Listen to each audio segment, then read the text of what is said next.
സിനിമകളിൽ കഥയും തിരക്കഥയും സംഭാഷണമൊക്കെ പോലെ തന്നെ കുറച്ച് ഇമ്പോർട്ടൻ്റ് ആയിട്ടുള്ളതാണ് പാട്ട്. പ്രത്യേകിച്ചും ഇന്ത്യൻ സിനിമകളിലൊക്കെ സംഗീതത്തിൻ്റെ കാര്യം ഇല്ലാണ്ട് നമുക്ക് ചിന്തിക്കുക പോലും വയ്യ. അപ്പോൾ ഈ പാട്ടുകളെ പറ്റി സംഗീതത്തിനെ പറ്റിയൊക്കെ സംസാരിക്കുന്നത് ഇൻസ്റ്റാഗ്രാമിലും സോഷ്യൽ മീഡിയകളിലൊക്കെ സംസാരിക്കുന്ന പാട്ട് വർത്തമാനം വിത്ത് ദിവാകൃഷ്ണയാണ് നമ്മുടെ കൂടെയുള്ളത്. എങ്ങനെയുണ്ട് ഫെസ്റ്റിവലൊക്കെ? ഫെസ്റ്റിവൽ അടിപൊളിയാണ്. എല്ലാ പ്രാവശ്യത്തെക്കാളും ഇപ്രാവശ്യം കുറച്ചുകൂടെ ബെറ്ററായിട്ട് തോന്നുന്നുണ്ട്. ഓരോ വർഷം കഴിയും തോറും ബെറ്ററായി വരുന്നൊരു ഫീലുണ്ട്. എനിക്ക് ഈ വർഷം കൂടുതൽ മലയാള സിനിമകളാണ് ഞാൻ കണ്ടത്.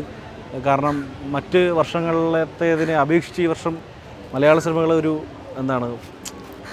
നല്ലൊരു നിലവാരം പുലർത്തിയ മലയാള സിനിമകളായിരുന്നു ഈ വർഷം ഉണ്ടായിരുന്നത്. അപ്പോൾ അതൊരു എന്നെ സംബന്ധിച്ചിടത്തോളം ഒരു സന്തോഷമുള്ള കാര്യമാണ്. കാരണം നമ്മളല്ലാത്ത മുന്നേ ഉള്ള വർഷങ്ങളിലൊക്കെ വന്നിട്ട് നമ്മൾ മലയാളം പടം സ്കിപ്പ് ചെയ്തിട്ട് മറ്റു ഭാഷാ സിനിമകൾ കാണുമായിരുന്നു.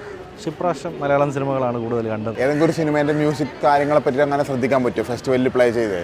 അല്ല, ശരിക്കും ഞാനിങ്ങനെ ഫെസ്റ്റിവൽ ടൈമിൽ പടങ്ങൾക്ക് വരുമ്പോൾ മ്യൂസിക് ഏറ്റവും കുറച്ച് ഉപയോഗിക്കുന്ന സിനിമയായിരിക്കും എനിക്ക് കൂടുതൽ നമുക്ക് ഒരു ഇഷ്ടം തോന്നുന്നത്. കാരണം മ്യൂസിക് എപ്പോഴും എന്ന് പറഞ്ഞാൽ സിനിമയ്ക്ക് പുറത്തേക്കുന്ന ഒരു സാധനമാണ്. ഇപ്പോൾ ഒരാൾ കരയുമ്പോൾ ആരും സൈഡിൽ വന്നിരുന്ന വാല്യൂം വായിക്കാറില്ല ലോജിക്കലി.